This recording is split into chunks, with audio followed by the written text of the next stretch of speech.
itu, Minah dan Harni sibuk membersihkan rumah. Hati Minah berbunga-bunga karena besok suaminya Darto pulang dari Jakarta setelah 6 bulan tidak bertemu. Biasanya Darto pulang 3 bulan sekali, tapi sejak naik pangkat menjadi mandor, pekerjaannya menumpuk hingga membuatnya jarang pulang. Harni, anaknya yang baru duduk di kelas 2 SMP, tidak kalah semangat. Ia membayangkan ayahnya pulang dengan janji membelikan handphone terbaru. Sore itu, mereka berdua tampak semangat menyambut kedatangan Darto.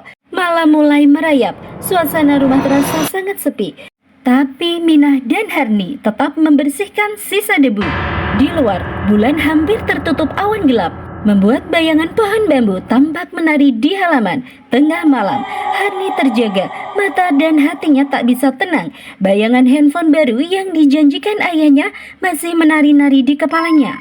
Tiba-tiba, samar-samar, Harni mendengar suara sapu. Seseorang menyapu halaman rumahnya, ritmis tapi aneh.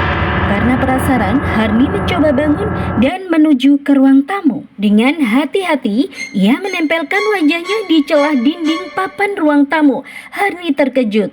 Halaman tampak kosong, angin malam bergerak pelan, tapi suara orang menyapu itu terdengar jelas. Harni mulai cemas dan hawa takut menyelimuti. Suara sapu itu semakin jelas.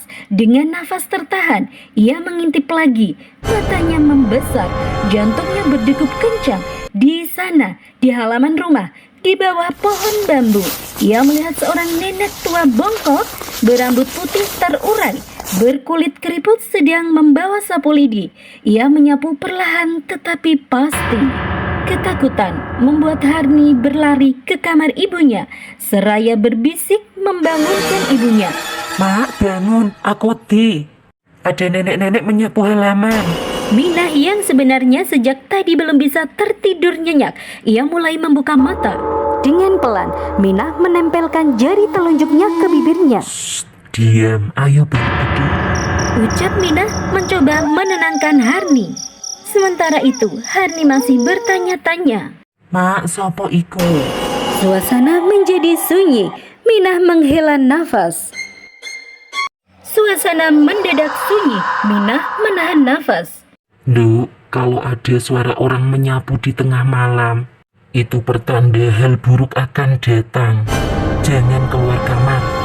Ucap Minah dengan nada serius. Harni hanya bisa mengangguk. Beberapa saat kemudian, suara sapu lidi itu kembali terdengar. Kali ini lebih dekat, seakan berada di dekat jendela kamar mereka. Harni menutup mata, menahan napas, tapi suara itu tetap terdengar, bahkan makin jelas.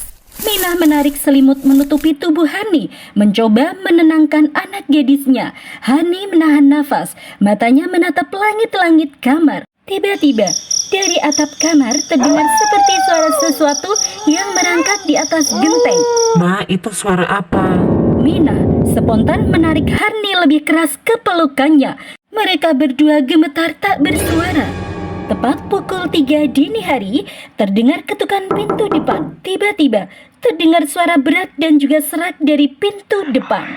Wis resik, tamune wis mulai. Minah dan Harni seketika saling menatap. Detak jantung mereka seperti berpacu, tapi tak berani bergerak.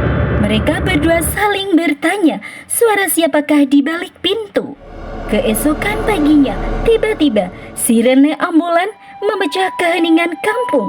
Tetangga berkerumun. Dengan wajah tegang, Minah dan Harni berlari keluar rumah. Namun apa yang mereka lihat seolah membuat dunianya runtuh. Darto, suaminya pulang dalam keadaan sudah menjadi jenazah. Bis yang ditumpanginya semalam jatuh ke jurang. Seketika, Minah dan Harni tak kuasa menahan tangis. Suara menyapu dini hari itu kini terngiang di kepala mereka. Apakah itu sebuah pertanda bahwa Darto pulang bukan dengan tubuh hidup, tapi sebagai jenazah yang tak akan pernah bisa mereka peluk lagi?